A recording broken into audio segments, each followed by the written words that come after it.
এবার হচ্ছে সমস্ত ডিম নষ্ট হয়েছে, 8টার মতন ডিম নষ্ট হয়েছে। মাত্র 5টা বাচ্চা ফুটছে, হ্যাচ হয়েছে। এবার মাত্র 5টা বাচ্চা হ্যাচ হয়েছে। আরও 2টা মুরগিকে হ্যাচিংয়ের জন্য বসাইছি। এখানে একটা মুরগি আছে, আর একটা মুরগি ওইদিকে একটা মুরগি আছে, এরাও হ্যাচিংয়ের জন্য বসাইছি আমি।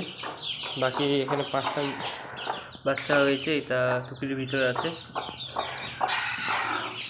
আর এই যে যেগুলো 9টার মতন ছিল, এগুলো বড় বড় হয়ে গেছে, বাচ্চা বার হয়ে গেছে টুপি থেকে। ছোট ছোট নান্না মুন্না আমার চুহাগুলা।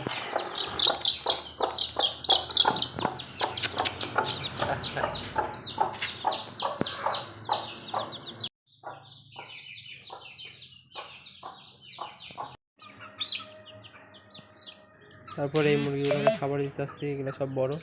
এখান থেকে অনেকগুলো মুরগি আমি বিক্রি করছি, আর কিছু বেঁচে আছে এখানে। ছোটো মুরগিগুলোকেও কিছু ছেড়ে দিয়েছি এদের সাথে।